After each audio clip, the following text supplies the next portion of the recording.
So when you're ready, settle into your base posture, be it on a chair or on a cushion on the floor, whichever suits your hips and back best.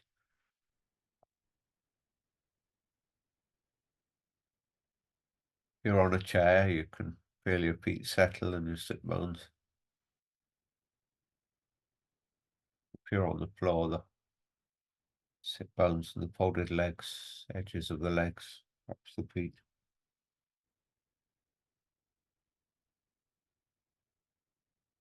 And just invite that little bit more weight into the sit bones, into the pelvis, or the back of the pelvis, I suppose. Just invite more of your weight into the floor.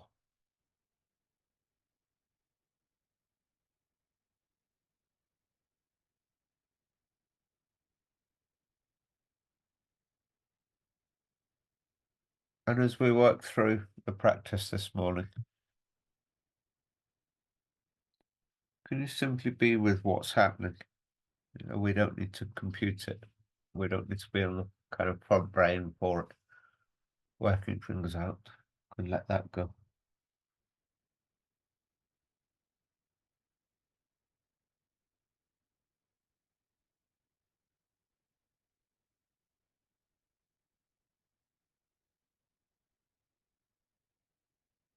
Now, some of you may have a little bit of support behind you if you're on an upright, which is absolutely fine.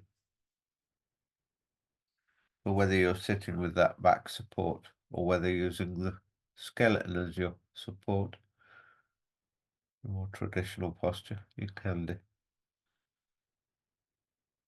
But the important thing as ever throughout our practice this morning is that you're comfortable, is that you can comfortably maintain the position.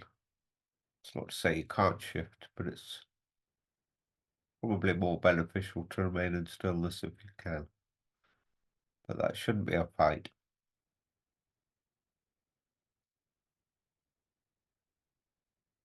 So you can feel the weight settle, you can feel kind of uprightness or the support.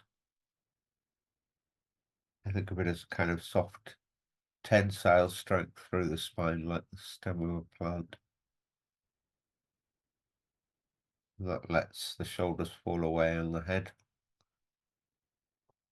Be effectively, almost nicely positioned on top of all that structure. So there might be a feeling of easing in the neck, and we'll get to that in a second.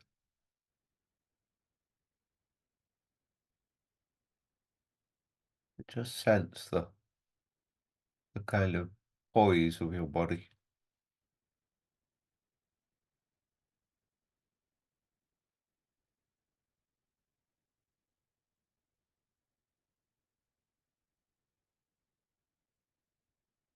And then just invite the softness to the eyes. They may well be closed, or you can keep a low gaze if you prefer. You're not looking at things in inverted commas. The eyes are simply soft, almost receptive, rather than stabbing out.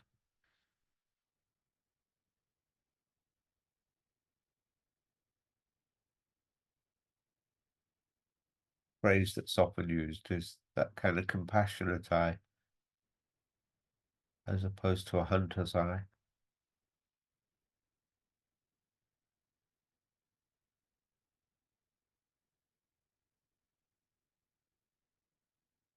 And just invite your attention a little bit back, a little bit down.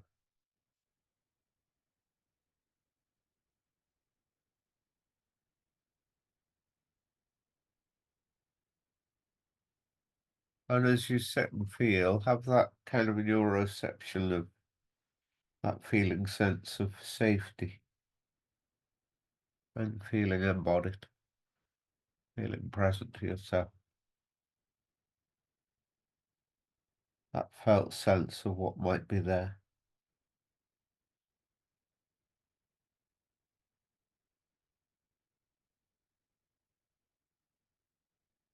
Just drop back from the eyes down through the brain into the throat area, particularly the base of the throat. Just invite all those fine postural muscles to relax. Might be around the underside of the jaw and the back of the neck, base of the skull down, and then the upper back. Then, of course, along the line of the sternum and the collarbones. So we kind of encourage or unlock or tease open that lightness of the head and that settling of the arms and shoulders, shoulder blades, collarbones, the bulk of the shoulder themselves. Could almost sigh them down a little. Ah,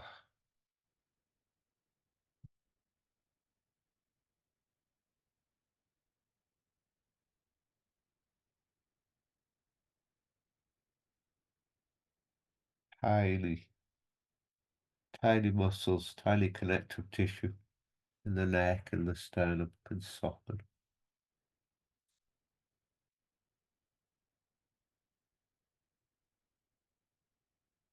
And can you drop your attention down, almost like a plumb line going down through the center of you? You might spend a moment in the chest, the heart area,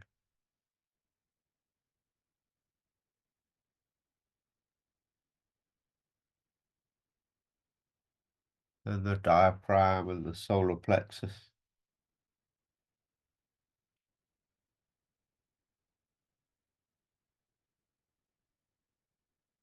down through the abdomen, towards the back of the abdomen, to that deep, soft place in the root of the belly and the bowl of the pelvis.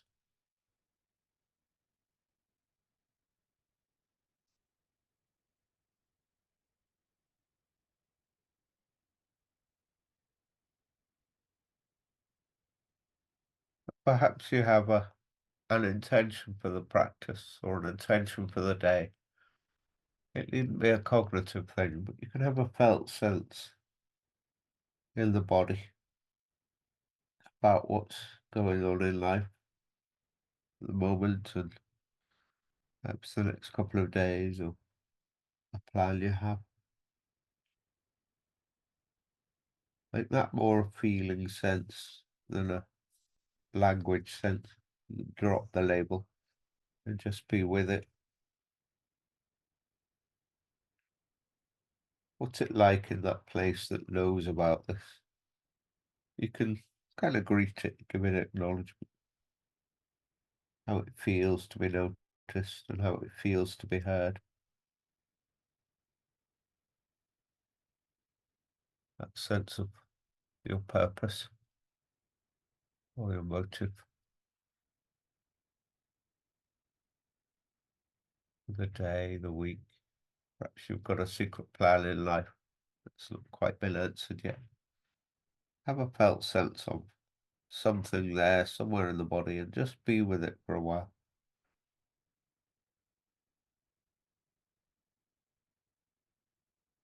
Might be something you want to express to someone that you haven't yet.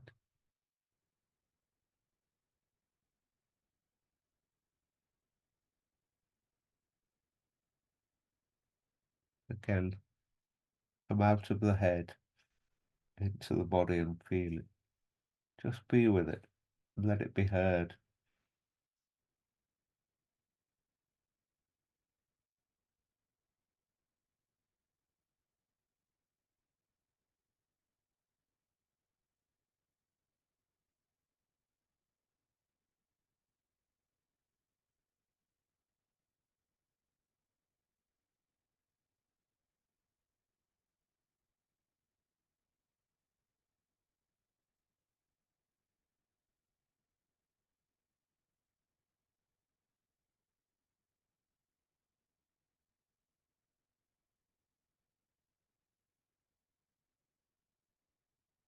And then we can have a kind of sense of ritual safety with this. So staying almost with that connected place, but not being heavy-handed with it. Could you just invite someone older and bigger than yourself? It might be a sacred being for you, or it could be an animal.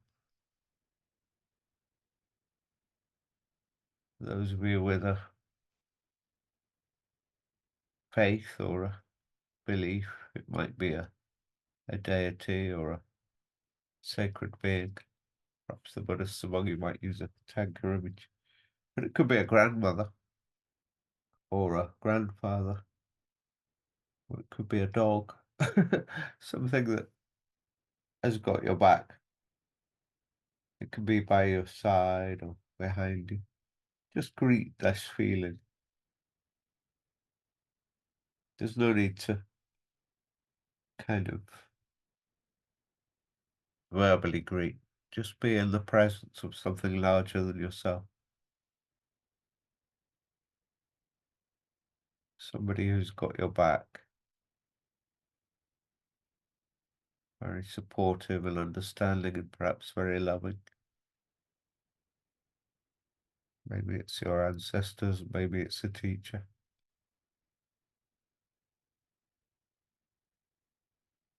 Maybe it's just be the way the cat contentedly sits in your lap when you're happy. Or the dog with big wide eyes. Could be your favorite tree. Just whatever comes, just let it be there.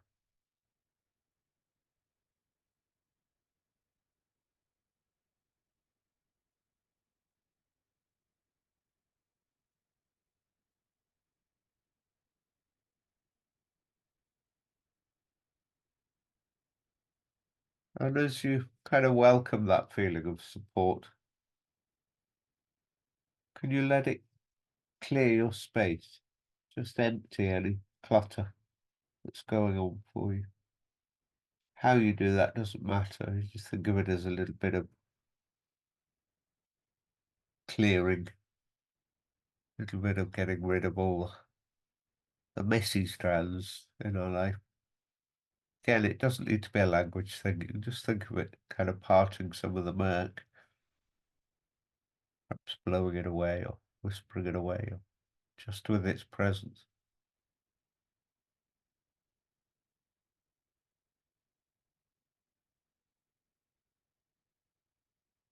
Seems an odd thing to ask, but we do ritual things. We bring flowers into the house, or we open a window, let the air in, or you might light a candle sometimes.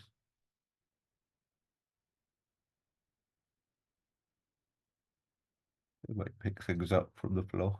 I'm looking at all the books around. The way we clear space makes us feel different. Can we clear our inner space in the same way? And we can use help for that.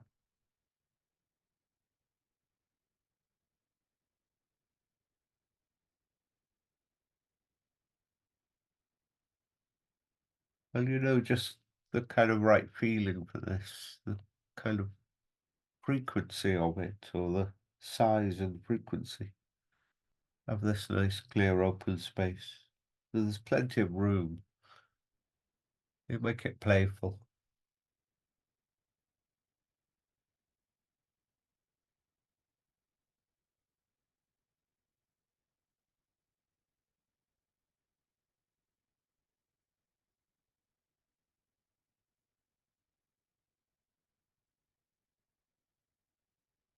And there might still be a sense of that safety, that spaciousness, that support.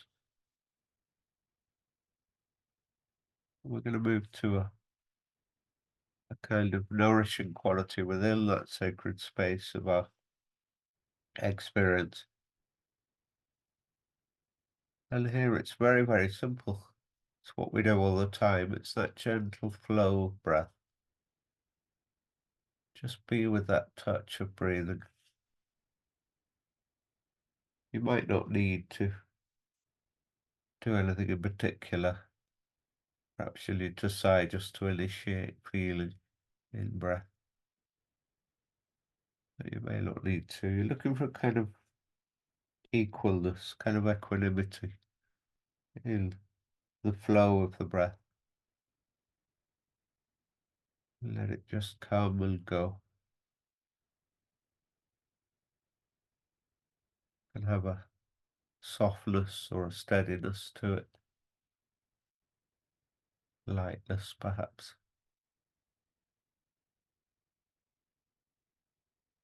Almost a caress of breath.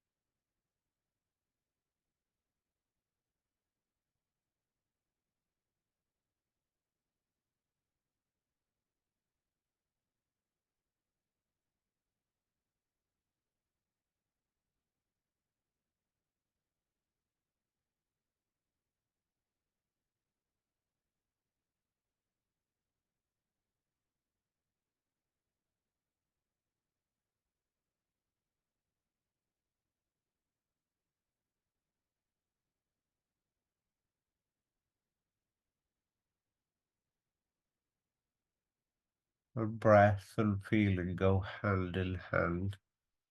Can you relax both?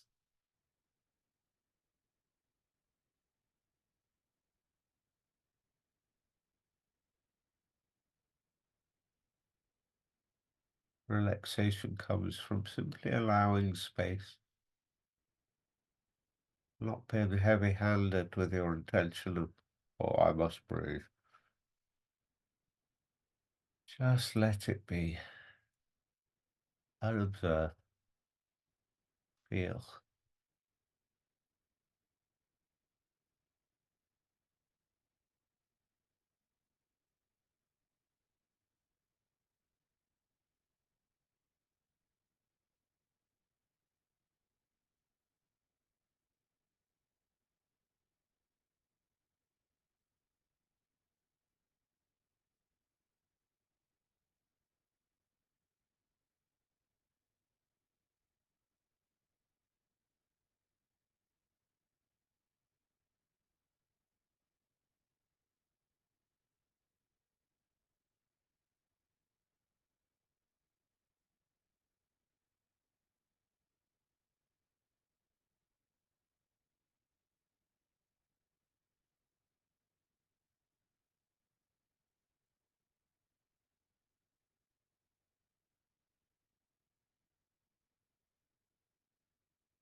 Soften a little more in the throat,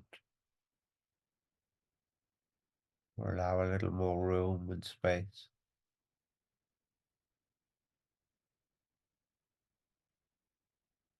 And then bring your attention to the heart center. You might want to place your hands there or just your awareness there, whatever feels right.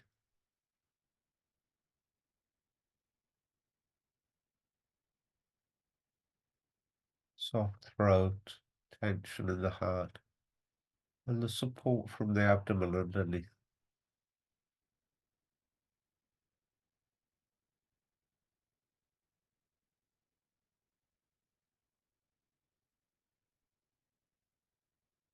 Another minute or so.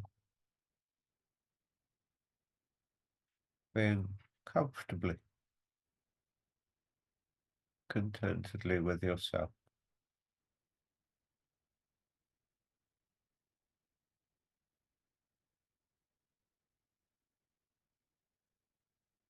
Your own power, your own life force, your own purpose.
And then if you were using a being or a person or an image, you can let them go, perhaps thank them for turning up, whatever support you had or you brought in. And then you can acknowledge yourself for turning up to yourself or yourself.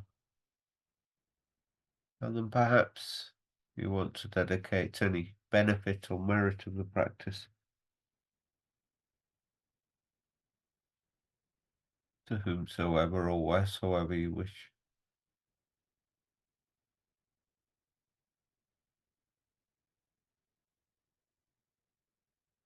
And then finish as you started with a sense of the kind of weight of the body connecting the earth. Your birthright is on the earth like any other creature.